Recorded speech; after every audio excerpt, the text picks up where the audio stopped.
Bueno, una pequeña introducción antes que nada. Subo de nuevo este vídeo porque YouTube lo ha restringido para su visualización en la Unión Europea. Sorprendentemente por algún problema de privacidad. Yo no puedo saber quién ha podido demandar su privacidad, porque YouTube jamás informa de eso. Se supone que alguien ha visto por ahí su nombre, o más probablemente el de su chiringuito, y se ha sentido ofendido. Sin embargo, yo en mis vídeos solo saco carteles que están expuestos al público, como es el caso de los que aquí salen, o incluso que llegan a estar expuestos al público en la web de sus propios autores. Por lo tanto, teniendo carácter público, no entiendo cómo puede haber ningún problema de privacidad. Por otro lado, esos carteles están financiados con dinero público, es decir, de nuestros impuestos. Y encima, con nuestro propio dinero, aparece el ofendidito quejándose a YouTube: ¡ay, ay, ay, que me sacan en la tele! ¡Ay, ay, ay, que me tocan el pesebre! Viven del dinero público, pero cuando les conviene intentan ocultar a ese mismo público el mensaje por el que se les ha pagado, como parece que este haya sido el caso. Estoy seguro que la apelación a este vídeo se va a resolver a mi favor, pero es que no quiero ni esperar a la calma con la que los chicos de YouTube se toman estas cosas. Directamente voy a difuminar todos los nombres de personas y chiringuitos particulares que puedan aparecer. Ahora bien, lo que es público es público. Y con una simple búsqueda en Google, vosotros, que sin duda sois gente inteligente, vais a encontrar la autoría de los carteles de los que se habla en este vídeo. Y bueno, excepcionalmente os voy a pedir que además compartáis en vuestras redes este nuevo vídeo que ahora grabo con profusión para darlo la mayor difusión posible y contrarrestar la maniobra de cancelación que ya hace ahora un mes sufrió el vídeo original. Y por supuesto que seguiremos hablando de cisternas, de muchas, porque todos los abastecimientos de agua tienen altísima tecnología romana y por lo tanto sus decantadores y sus cisternas. Bueno chicos, pues hoy vamos a hablar de cisternas. Cisternas de los castillos, cisternas de las ciudades romanas, cisternas de sitios bastante diferentes.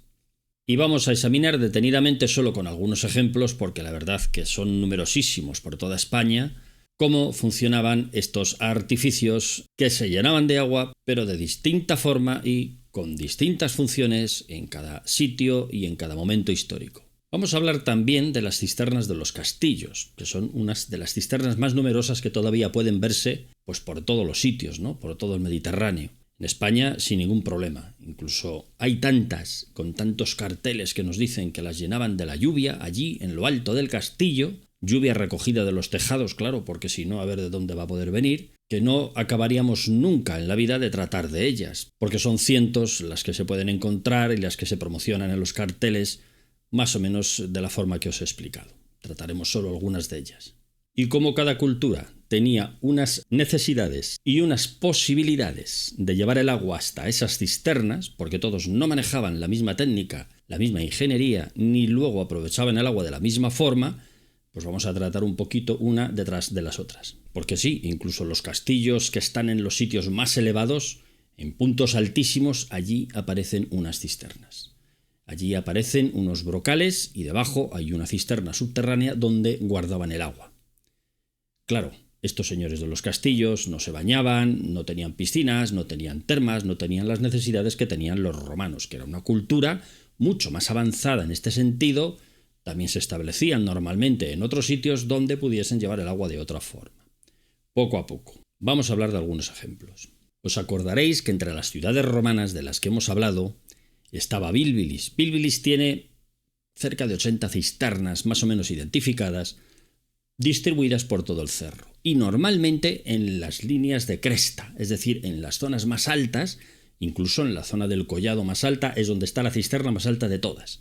Ya hicimos un vídeo donde vimos cómo había existido un acueducto porque existe una cisterna exterior a toda la colina donde está situada la ciudad romana, en una colina exenta, que está justo 7 metros más alto que la más alta que hay en Bílbilis, que son la cisterna de entrada del sifón y la de salida. En este caso es un depósito emisor y un depósito receptor del agua que por una tubería a presión llegaba hasta Bílbilis. No tiene sentido que tenga 80 cisternas cuando en Bílbilis no llueve ni para llenar una sola, y mucho menos en las líneas de crestas y en las zonas más altas, que es donde están situadas todas. Hay un vídeo hecho ya a este respecto donde explico con detalle todo esto, que podéis ver perfectamente en el canal si lo buscáis. En la sección de acueductos, en la lista de reproducción de acueductos, ahí lo tendréis. Bilbilis tiene una precipitación media de unos 440 litros por metro cuadrado al año. Por muy grandes que fueran los paraguas que pusiéramos encima de cada una de estas cisternas, cosa que nunca ha existido evidentemente, no llenaríamos ninguna. Y sobre todo, el agua que allí se almacenase no tendría ningún tipo de salubridad, porque en pocos días, al estar estancada, pues empieza a ser altamente perjudicial para la salud. Pero en fin, toda la cartelería, toda la bibliografía, hasta la fecha, nos venía diciendo que se llenaban con el agua de lluvia. Es decir, si los profesores catedráticos que ya escribieron estas cosas en el siglo pasado, hace muchas décadas, aseveraban esto en este y en otros muchos yacimientos romanos de toda España, pues los alumnos que van a aprender exactamente lo mismo. Hoy son los alumnos los que están poniendo las mismas cosas en la cartelería. Y bien, no tienen otro conocimiento, pues lo hacen así. Pero acordaos, que os lo he repetido muchas veces, os lo vuelvo a decir, yo creo que aún os lo volveré a decir de nuevo, que seáis críticos, que uséis la razón y vuestro propio conocimiento para saber qué cosas son posibles o existe una imposibilidad física de que eso ocurra, por más que allí lo ponga, o por más que lo leáis, o por más que os lo cuente. Los antiguos tenían una enorme sensibilidad respecto a la calidad de las aguas. En el mundo romano, todas las fuentes nos hablan de lo escrupuloso que tiene que ser el técnico al que corresponda al escoger la calidad en origen de los manantiales y de las fuentes de las que tienen que coger el agua. Nos lo dice Vitruvio en varios pasajes, y por no leeros todos, solo os leeré unos poquitos, os voy a dejar abajo en la descripción del vídeo el enlace a un artículo en PDF que se publicó en 2023, aunque realmente se presentó en un congreso en 2019, donde hablo de muchas fuentes que nos cuentan estas cosas y, por supuesto, un poco de la generalidad de en qué consiste la búsqueda en el mundo romano por la mejor calidad de las aguas que utilizaban. Nos dicen varios autores, no solamente Vitruvio, Palladio también, el agua ante todo que no proceda de estanques o charcas, es decir, el agua estancada ya sabían perfectamente que no era buena. Siempre usaban agua corriente. ¿Existió en algún momento alguien que bebiese de las cisternas que cogían el agua de lluvia? Pues siempre ha habido pobres, claro. Y siempre ha habido gente que ha vivido aislada y en un momento dado pues no podía llevar el agua o había elegido mal el sitio del emplazamiento de su casa y no podía traerlo de un manantial cercano porque técnica tenían para traerlo de donde hiciera falta. Pues bien, tal vez esos, en alguna circunstancia excepcional, cogían el agua de lluvia y se la bebían. Y por supuesto, pues serían los campeones de las cagaleras de la comarca. ¿Qué lo vamos a hacer? No es bueno beber el agua de cisterna, eso es así. Dice Plinio en la Historia Natural, en el libro 31, los médicos investigan qué tipos de agua son las más adecuadas para el consumo. Condenan con razón las estancadas e inmóviles, considerando mejores las que fluyen, que se purifican y mejoran con el recorrido y la agitación. Por eso me causa asombro que algunos den su aprobación entusiasta a las aguas de cisterna. Los médicos reconocen que el agua de cisterna es inadecuada para el vientre y la garganta por su dureza y que hay en ella más limo y más insectos repugnantes que en las demás. Bueno, pues esto ya nos lo cuenta Plinio.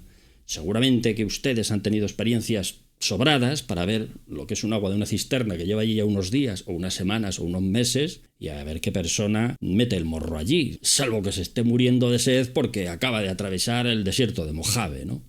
En fin, pues a pesar de todo sigue habiendo estos alumnos de aquellos profesores aventajados, entre comillas, que siguen defendiendo que sí, que los clásicos dicen que se puede beber el agua de la lluvia que se almacena en una cisterna. Bueno, pues para eso tenían la mejor de las ingenierías, que permitía traer el agua de los mejores manantiales, estuvieran donde estuvieran, siempre que estuvieran en una cota más alta, y llevarla hasta la ciudad. Sin embargo, aquí nos encontramos con disciplinas que, no teniendo una cualificación mínima para abastecer a ninguna población situada en un punto alto, en el caso de que tuvieran que hacerlo hoy, por ejemplo, pues por el mismo motivo son incapaces de encontrar la traída de aguas que en la antigüedad abasteció estas ciudades romanas que están situadas en un alto y que además tienen las cisternas a propósito en el sitio más alto, porque es ahí donde tienen que estar, para servir con suficiente presión el agua a todos los servicios de la ciudad. Y ante el yo no entiendo esto, la solución que creen que el resto del mundo se tiene que comer es las llenaban de la lluvia, incluso pasando por encima de la imposibilidad física de que eso ocurra precisamente por la situación geográfica en la que se encuentran las cisternas. Y seguimos y vamos a ver algunos ejemplos más. Bueno, habéis estado viendo Bilbilis, ahora estáis viendo a Cinipo, arriba, en lo alto de un cerro. Bueno, pues es una ciudad también espectacular, con su teatro, sus termas, allí arriba en esa mesa, altísima sobre todo el terreno circundante. En Acinipo se han encontrado incluso válvulas de extracción de aire. Las clásicas ventosas. Eso solamente significa que había agua corriente y constante y a presión, porque si no, no se crea aire ni burbujas para levantar. Entonces, ¿cómo puede haber agua a presión en una zona alta? Porque ya llega a presión desde el exterior. Invité en el vídeo que hice de Acinipo, que también lo podéis encontrar en el canal, que se busque el acueducto. Tengo algunos amigos y gente encantadora que está por allí por el terreno, porque ya tienen más o menos sus hipótesis de trazado buscando cosas, pero es difícil. Porque son 2000 años y como seguro que la tubería aquella era de plomo, pues ha volado. Bueno, pues a ver si por casualidad tienen la suerte de encontrar algún pequeño vestigio, que será el hormigón que abrazaba la tubería, poco más. Pasa lo mismo en Torreparedones, que también estáis viendo imágenes de ella. Torreparedones tiene varias termas, como 2 o incluso tal vez 3 arriba, en la zona más alta. Tiene un foro espectacular. Fue una ciudad rica. Tiene tuberías de plomo, por arriba han aparecido tuberías de plomo en la ciudad. Pues hombre, eso no es para beber de la lluvia.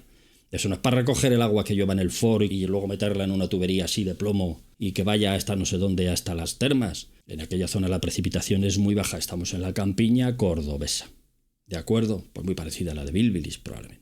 Pero bueno, como en tantos otros sitios, cientos, ya os digo, no solo castillos medievales, como vamos a ver a continuación, sino también ciudades romanas en todo el Mediterráneo, pues nos dicen que se bebía de la lluvia. Y a pesar de que yo creo que hay evidencia más que suficiente para saber que estas cisternas que encontramos en las ciudades romanas, en estas zonas altas, no pueden llenarse de la lluvia, pues como rectificar es de sabios, hay gente que no rectifica. Y sigue con su R con R, que eso se llenaba de la lluvia. Otra, Monturque.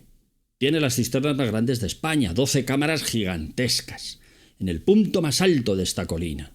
También hay un vídeo dedicado a ella. Hay unas posibilidades magníficas de llenarlas del nacimiento del río Cabra, solo hace falta una tubería que lo lleve hasta allí. Incluso está la entrada de la tubería arriba en la cisterna.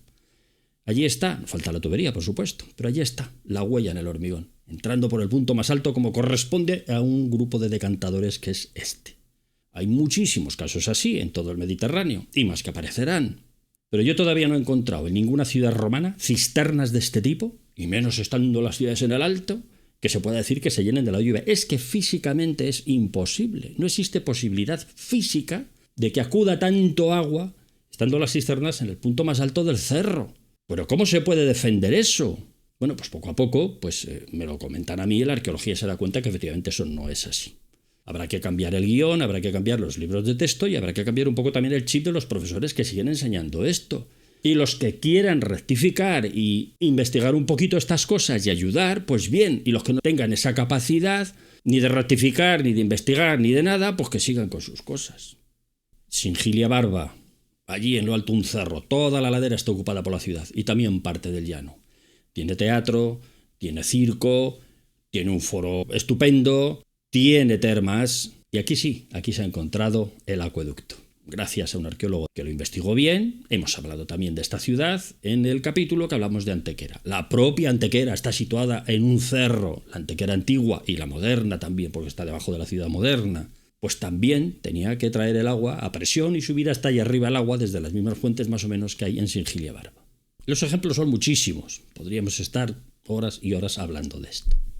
Pero bueno, la cartelería siempre va a estar ahí. En todos los sitios nos lo vamos a encontrar. Esta cisterna que estáis viendo, oval, está en la antigua Luquentum, Alicante, la actual Alicante. Allí llueve 300 milímetros al año. 300 litros metro cuadrado, para que os hagáis una idea. Y en el cartel nos dicen que se llenaba con la lluvia del tejado. Bueno, pues es cuestión que ustedes mismos, cuando vean esta información, le den una vuelta. ¿Qué puede tener ese tejado? 30, 40, 50 metros cuadrados. Bueno, y por un canalón bajaba a la cisterna. Pues ya me dirán ustedes lo que tiene que llover para que esa cisterna, primero que se llene meridianamente, segundo que el agua sea salubre, porque estando allí estancada, desde luego estos señores no conocían la cloración. Y si tenían que echar vinagre a esa cisterna para que aquel agua no les matase, que me extraña que la vinagre haga milagros, de hecho nosotros usamos cloro, no usamos vinagre, ¿verdad? Pues vaya porquería de agua que acababan bebiendo. Es decir, eso no es lógico en una cultura que es capaz de traer el agua de bien lejos, llevarla hasta su destino de los mejores manantiales y servirse de ella. Claro, encima se encuentran termas, se encuentran todo tipo de cosas. ¿Y cómo se bañaban esta gente? ¿Es que no les daba el agua ni para limpiarse el sobaquillo, para beber y encima vinagrada? Bueno, pues es que te cuentan estas cosas, ¿no? Entonces, una ciudad como Dios manda. Pero ¿en qué cabeza cabe que se van a suministrar de este tipo de cosas? Pues cabe en cabezas, ya habéis visto que cabe en cabezas, ya lo creo. Esa meseta alargada que estamos viendo ahora, digamos que es uno de los últimos descubrimientos de la arqueología en el que bebían de la lluvia. Es la Mesa de Belorado. Tiene forma de barco y ahí hay una ciudad romana entera que mediante georradar pues han logrado determinar la trama urbana y se ve que es grandecita. Una ciudad de 22 hectáreas, pues vamos a ver cómo nos cuentan que bebían. Ese es un mapa de relieve para que veáis que tiene forma de barco, como os he dicho, y esa sería la Mesa de Belorado. Y bueno, allí en el Centro de Información Turística del mismo Belorado han hecho un museíto donde han puesto pues una serie de carteles y en los carteles pues nos ponen una serie de datos que, como os he dicho, pues han llegado a alcanzar con georradar. Porque realmente la excavación que se ha hecho es poca y además está toda tapada, es decir, no hay ningún tipo de zona visitable, ni de yacimiento, ni de nada más que esto poquito que hay aquí. Pues bien, además de estas estelas funerarias que estáis viendo, que tienen cierto encanto, algunas están aprovechando incluso grandes cantos rodados que han encontrado en la zona, ¿no? Pues allí nos explican en la cartelería un poco en qué consistía la ciudad. Esto parece que lo excava una universidad de Barcelona o algo así. Y entre las maravillas que nos enseñan, nos dicen que en ese punto, en el alto de la mesa, pues se encontró la base de una cisterna, por el mortero impermeabilizante lo supieron, y la reconstrucción que han hecho es esta que os estoy indicando. Es una especie de pilón allí, en el alto, que por supuesto comentan que se llenaba de la lluvia. Allí, en lo alto del cerro, se llenaba de la lluvia. Pero, ¿quién dice esto exactamente? Bueno, pues veréis, estos señores de los escudos, estos realmente son unos catetos que lo único que hacen es gastarse el dinero de nuestros impuestos en lo primero que le ponen encima de la mesa, y poco más. Y aquí pues aparece una gente que es la que lo dice. Y bueno, pues vamos a ver quiénes son estos señores, ¿no? ¿Dónde se han ilustrado? Porque si son ilustradores, se supone que tendrán una cierta ilustración al efecto. Y bueno, pues yo he ido a la página web de ellos y veo que cuando hablan de la reconstrucción virtual 3D, que es algo que hoy en día, pues lógicamente las máquinas, los ordenadores las hacen preciosas, al final, dice, llevamos a cabo trabajos científicos de reconstrucción virtual. Oh, pues menos mal, que son trabajos científicos, ¿no? Vamos a ver cómo se llena esto de la lluvia. En Belorado llueven unos 768 litros por metro cuadrado al año. Y bueno, más o menos con el gráfico que nos pintan allí, dices, ¿de dónde sale el agua? ¿De qué tejados? Porque el que está ahí al lado parece que tiene hasta paja. Si tuviese teja, pues bueno, igual es de los de allá y viene por un canalón y llenan ese pilón. O había otro pilón, son dos pilones de los que al final bebían 2.000 personas. No se bañaban, en esta ciudad eran pobrecitos, vivían allí muy alejados y no se lavaban el sobaquillo, porque como se lavan el sobaquillo ya no beben, que no crean ustedes, calculen, hagan sus cálculos y empleen ustedes la razón a ver si eso se puede llenar. Y si eso podría funcionar así. Pero al fondo vemos a un señor con una gran tinaja y una señora que subidos a una especie de banco de madera, de andamio.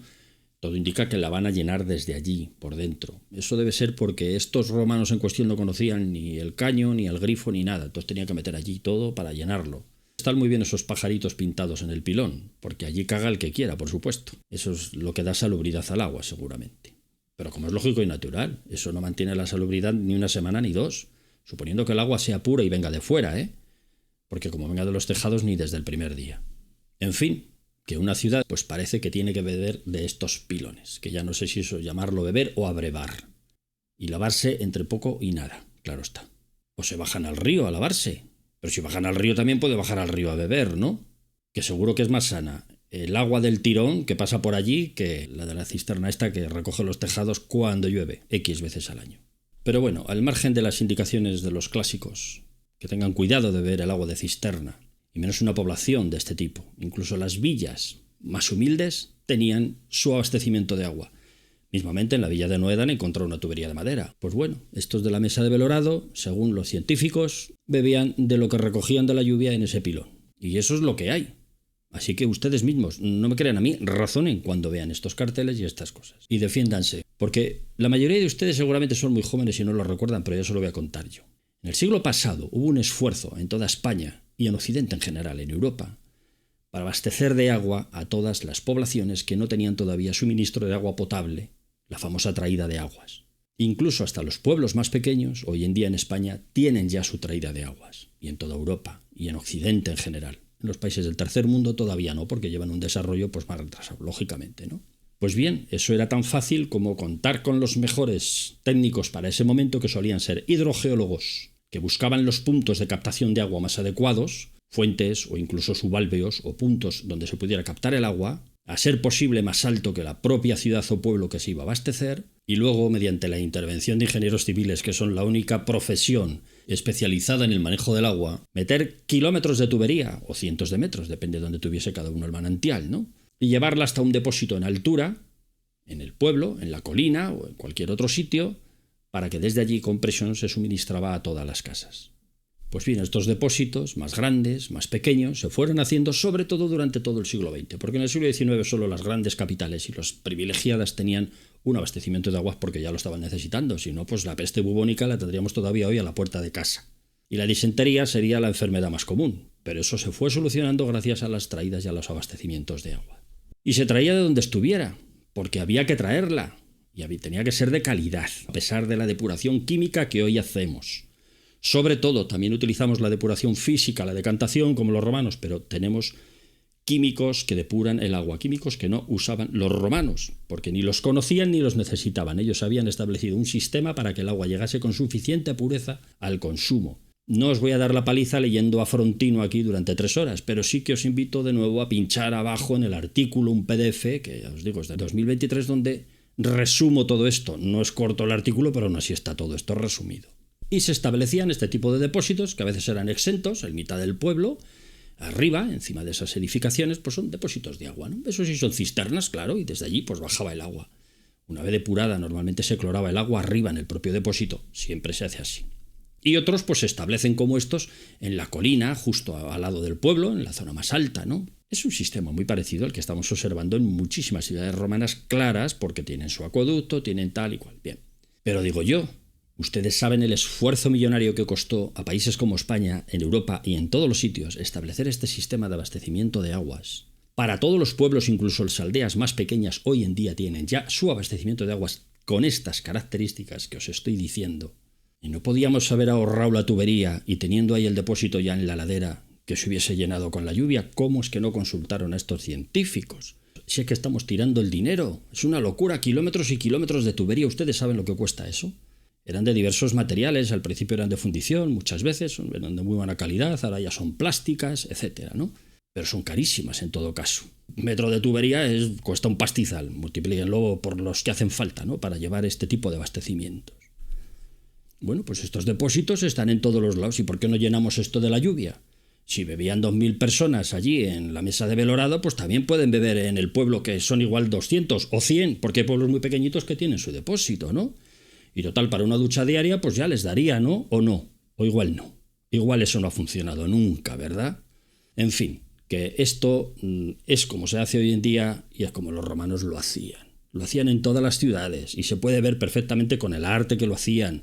No solo en Roma, en los acueductos, Pompeya, cualquier ciudad que ha conservado el acueducto o que se ha sabido identificar o que finalmente se han encontrado los vestigios que demuestran que hubo un acueducto, aunque la tubería no se va a encontrar nunca. ¿Qué ocurre? Que los que tienen la incapacidad manifiesta de encontrar un acueducto de estas características, pues no están las arquerías ahí puestas, que eso no estaba casi nunca, lo he explicado ya en otros vídeos, pues la forma de caer de pie como unos reyes, dicen, no, esto lo llenaban de la lluvia, aquí no hay esto, pues de la lluvia directamente, y ahí bebían todo, 2.000 personas, de 2 pilones, allí abrevaban.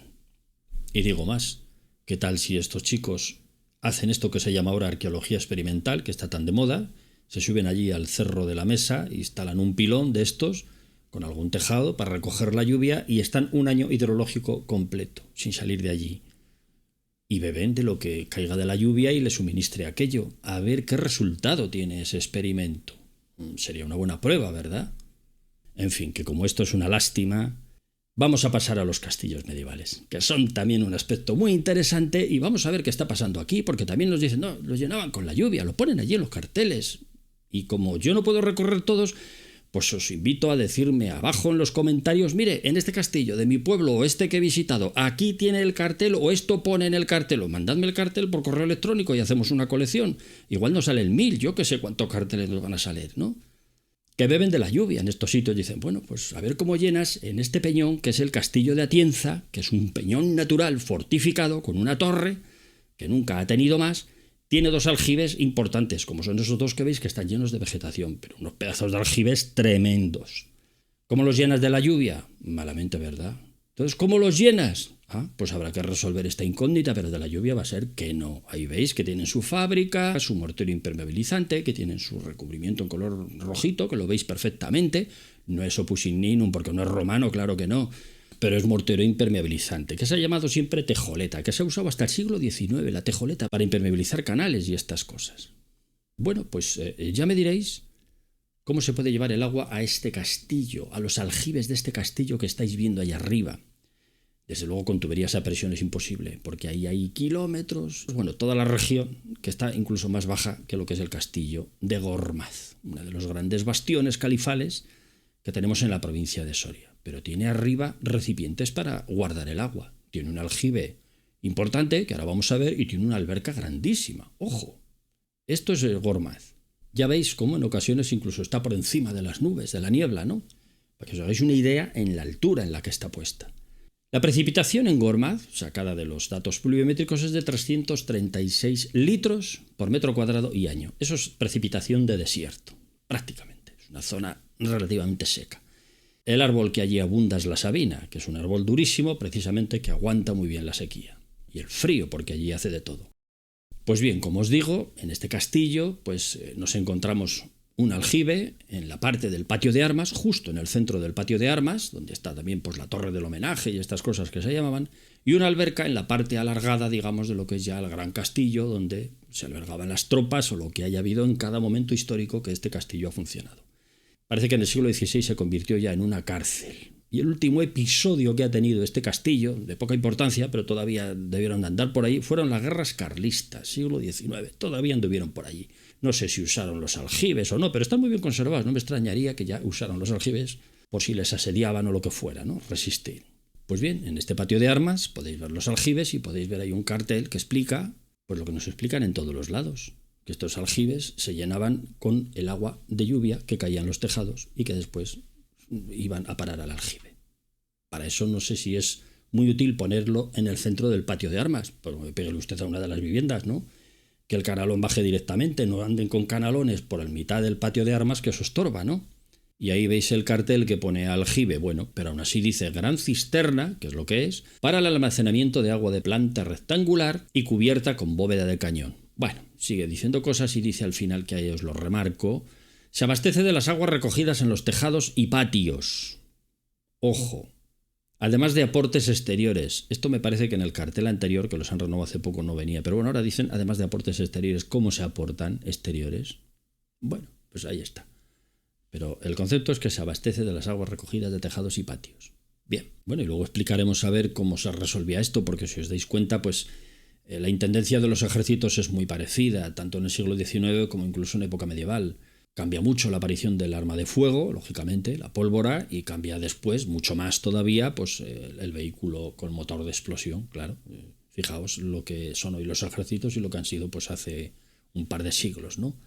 Y en efecto, pues ahí os voy a marcar cómo tenéis aquí en el patio de armas las cisternas y allí en la zona más alargada, también justo en una zona bastante alta, además es la zona más alta de toda esa zona alargada, está esa alberca que también nos informan que bebía del agua de lluvia. Y creo que desde aquí ya casi apreciáis que la alberca está en un punto alto de todo ese cerro alargado. Hombre, si querían coger más lluvia todavía de los patios y donde fuera, pues haberle puesto en uno más bajo que te coges todo el patio. No, está en el punto más alto. Algo así como para que no se contamine, ¿verdad? Porque si no, todo el agua de escorrentía del patio va a la alberca, igual te la contamina.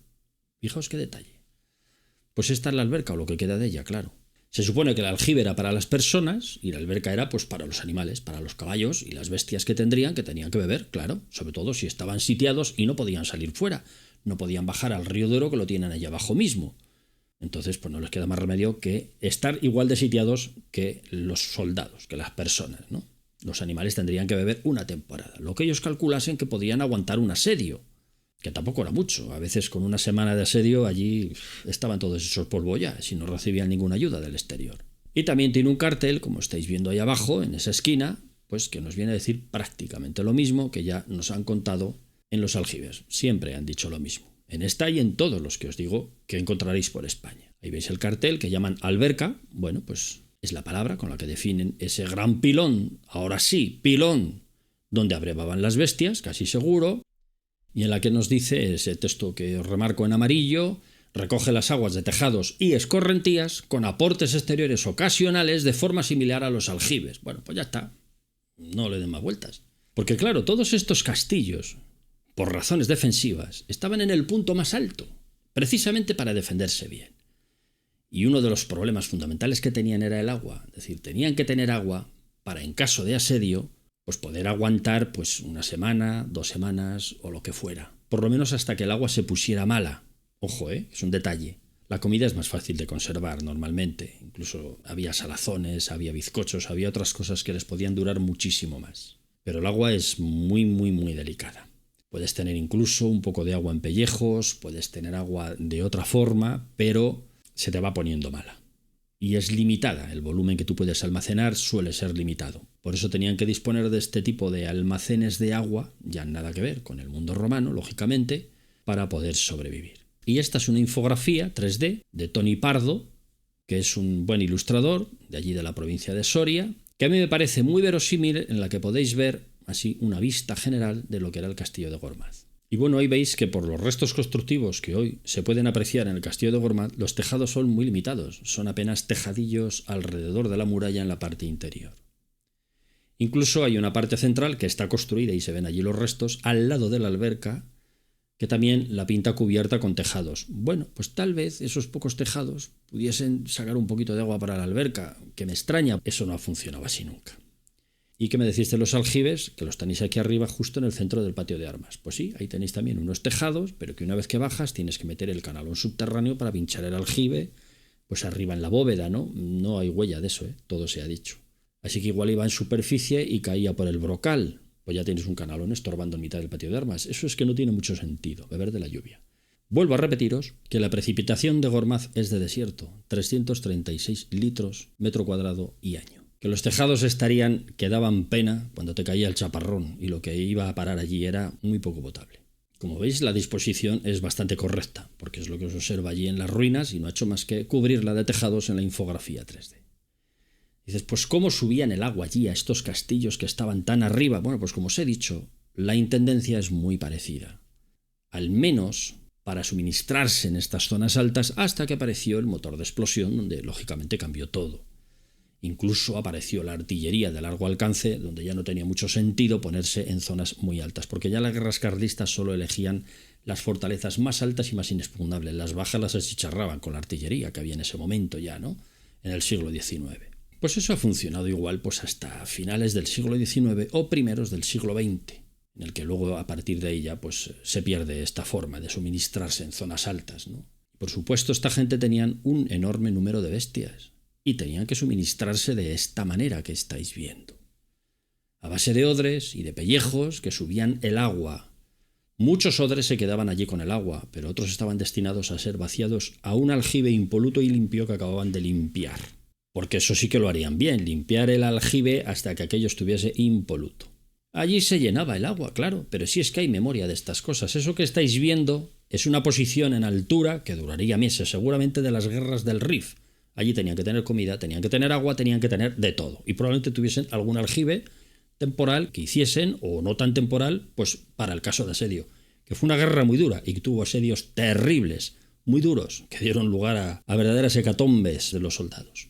Pues bien, se llenaba el aljibe, se guardaban los pellejos, se consumía el aljibe, porque probablemente era el primer agua que se ponía mala, al ser un gran volumen estancado en el pellejo, no hay oxígeno, porque está cerrado, bien cerrado, y cuando aquello se acababa, se bebían los últimos odres que había y a partir de ahí estabas muerto. Por lo tanto, ¿cuándo nació la inteligencia para el hombre? Para hacer este tipo de cosas. ¿En el siglo XIX, el siglo XX? No. En la Edad Media ya lo hacían así, claro, sino ¿qué sentido tiene que dispusieran este tipo de recipientes para el agua en los castillos, allí arriba, en el alto?